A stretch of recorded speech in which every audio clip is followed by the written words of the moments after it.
Welcome to QR news. నేను మీ గాండ్ల కిరణ్. మహబూబాబాద్ మున్సిపాలిటీలో రోజు రోజుకి అవినీతి అక్రమాలు ఎక్కువవుతున్నట్టు ప్రజల నుంచి ఆరోపణలు వినిపిస్తున్నాయి. అందుకు ఉదాహరణ కూడా కొన్ని సంఘటనలు మనకు చెప్పడం జరిగింది. దాని గురించి మీకు వివరించడానికి నేను ప్రయత్నం చేస్తున్నా. సో మనం ఇప్పుడు చూస్తుంది మహబూబాబాద్ మున్సిపాలిటీ సంబంధించిన కార్యాలయం. సో ఇలా ఏం జరుగుతుందంటే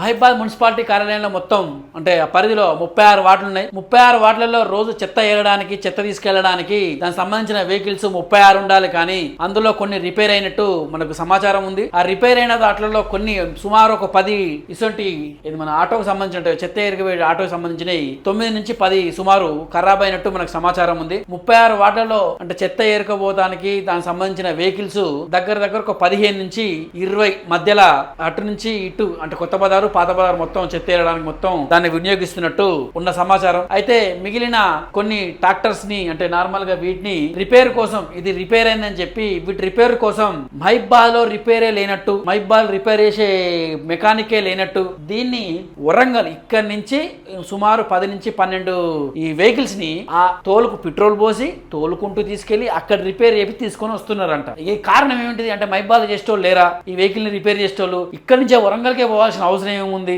అంటే ఇక్కడ 10 రూపాయలు అయ్యేది 100 రూపాయలు అయితే తెలిసిపోతుంది. అక్కడైతే ₹1,00,000 2 లక్షల లేకపోతే 50,000 అంటే అయిన బిల్లు కన్నా 10% అంటే 10% ఎక్కువ పెట్టుకోవచ్చనే దురుద్దేశంతో వరంగల్ కి తీసుకెళ్లినట్టు సమాచారం కొన్న వాళ్ళు గుసగుసలు వినబడుతున్నాయి. అసలు ఎందుకు పంపించులు? ఈ మున్సిపల్ కమిషనర్ ఏం చేస్తున్నాడు? అసలు ఇంత దారుణమైన వ్యవస్థ ఎక్కడ తిరగ ముందుగా వీటికి పెట్రోల్ ఖర్చులు రాస్తున్నట్టు స్పేర్ పార్ట్స్ ఖరాబ్ కాకముందుగా ఖరాబ్ అయినట్టు కొత్త తిప్పిస్తానికి వాటా అమౌంట్ ఇట్లా విచ్చలవిడిగా చేస్తున్నట్టు సమాచారం. కొత్తగా వచ్చిన సిబ్బంది వరంగల్ నుంచి మహబూబాబాద్కి అప్ అండ్ డౌన్ చేసుకుంటా అంటే వాళ్ళ కార్యాలయం లేకుండా వాళ్ళ ఇష్టం వచ్చినట్టు టైంలో వచ్చిపోతున్నారు. ఎందుకు అట్లా జరుగుతుంది అంటే కార్యనిర్వహణ లోపమా అంటే కమిషనర్ లోపమా?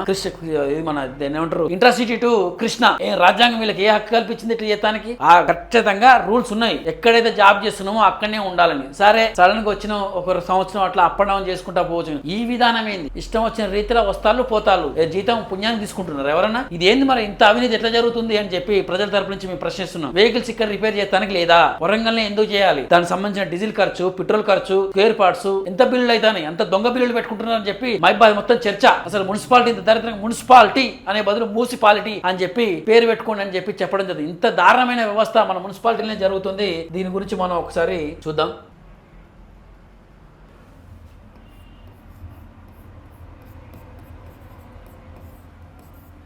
మహబూబాబాద్లో మొత్తం 36 వార్డ్స్.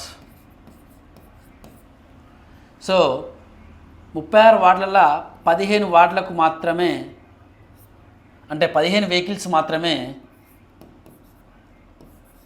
వెహికల్స్ తిరుగుతున్నాయి. అంటే ఎంత మిగులుతుంది? 26. అందులో 10 నుంచి 15 ఖరాబ్ అయినట్టు మనకు చూపిస్తున్నారు. ఈ 15 సుమారు వెహికల్స్ని ఎట్లా ఏ విధంగా చేస్తున్నారు? వాళ్ళు petrol bill diesel bill spare parts bill ఇట్లా ఇష్టారీతి 45 లక్షలు పెట్టి మనం చూస్తూనే ఉన్నాం. అది రోడ్డు స్వీపింగ్ మిషన్ తెచ్చి మూల తీసుకొచ్చి అక్షరాల అట్నే పడేసి అది మురిగి ఖరాబ్ అయి పోతుంది. అది దాన్ని కొంచెం రిపేర్ చేయాలన్నా వరంగల్ తీసుకుపోవాలి. ఈ నుంచి వరంగల్ తీసుకొని రిపేర్ తీసుకోవాలి. ఇది అంతా వృధా ప్రయాసం. మున్సిపాలిటీ వాళ్ళు అంటే అధికారులు వాళ్ళ సొంత స్వలాభం కోసం వారికి వచ్చే ఆమ్యామ్యాల కోసం ఇవన్నీ వర్క్స్ ఇష్టం వచ్చినట్టు చేస్తున్నారని చెప్పి ప్రజల నుంచి విమర్శలు వస్తున్నాయి. అయినా కొంచెం కూడా ఇన్ని జరుగుతున్నా కానీ కొంచెం కూడా దున్నపోతు మీద వర్షం పడ్డట్టు కొంచెం కూడా విజ్ఞత లేకుండా ప్రజల సొమ్ముని ఆమ్యంగా తీసుకుంటున్నారు అని చెప్పి ప్రజల నుంచి ఆరోపణలు వినిపిస్తున్నాయి. ఇప్పటికైనా మీరు మారండి. ఎందుకంటే ప్రజల సొమ్ము తింటే వంట పట్టదు అనేది కూడా వాళ్ళ నుంచి శాపనార్థాలు తినాల్సి వస్తుంది మీరు. కాబట్టి ఇప్పటికైనా దీని లెక్క ఏంది? దీని పత్రం ఏంది? అసలు వరంగల్ తీసుకోవాల్సిన ఏంది? ఎక్కడనే రిపేర్ ఎందుకు చేయించాలి? అసలు బిల్లు ఎంత అయింది? ఎంత బిల్లు పెడతారు? ఫౌంటైన్ లా కానీ లేకపోతే రోడ్డు వేడుపులా కానీ లేకపోతే సంథింగ్ అసలు ఏ పని చేయబట్టిన మొత్తం అవినీతి జరుగుతున్నట్టు మహబూబాబాద్లో గుసగుసలే వినిపిస్తున్నాయి. ప్రజల నుంచి ఘోరంగా వినబడుతున్నాయి. కాబట్టి ఇప్పటికైనా లైట్లలో పట్టించుకోరు, రోడ్ల గుంతలలో పట్టించుకోరు, అసలు ఏది ఉన్నా కానీ పట్టించుకోరు. ఏదైతే వాళ్ళకి స్వలాభం కోసం వాళ్ళకు వచ్చే ఆమ్యామ్యాలు వచ్చే పని మాత్రమే చేస్తున్నట్టు ప్రజల నుంచి ఘోరమైన విమర్శలు వస్తున్నాయి. ఎందుకు ఇట్లా చేస్తున్నారు అధికారులు? ప్రజల కోసం చేస్తున్నారా? మీరు మీకోసం చేసుకుంటున్నారా? అధికారి ఎవరైనా సరే జీతగాళ్ళు, ప్రజలకు జీతగాళ్ళు. మేము ఇచ్చే జీతంతో మీరు బతుకుతారు. అది మీరు గమనించాలి. ఇంత దారుణమైన వ్యవస్థలో మీరు ఉన్నారు. అసలు అప్ అండ్ డౌన్ చేసే అధికారులు కూడా మేము ఇచ్చేది ఏంటంటే హెచ్ఆర్సీ తీసుకుంటున్నారు హౌస్, మీరు ఇక్కడ ఉంటారు కదా పాపం వీళ్ళు హౌస్ రెంట్ ఎట్లా కట్టుకుంటారు అని చెప్పి ప్రభుత్వం వాళ్ళకి ఇంత పర్సంటేజ్ ఇస్తుంది. అంటే మినిమం 5 నుంచి 10,000 వరకు నెల ఇస్తుంది. అవి స్వాహ up and down train, duty సరిగ్గా ఉండదు, 11:30కు వస్తారు, 4 గంటలకు వెళ్ళిపోతారు. కథం జాబ్ ఎవరు చేయాలి? అసలు మున్సిపాలిటీలో అసలు స్థానిక సంస్థల లోకల్ బాడీస్ సంబంధించిన అడిషనల్ కలెక్టర్ అయినటువంటి లేలంటి టుప్ప గారు దీని మీద శ్రద్ధ తీసుకోవాలి. ఎందుకంటే కమిషనర్ గారికి ఆయన టైం ఉండదు, ఎందుకంటే ఆయన సంతకాలు పెట్టే సరిపోతుంది. ఎవరో ఒకరు మాట్లాడుతుంటారు, ఏదో ఒకటి మాట్లాడుతుంటారు.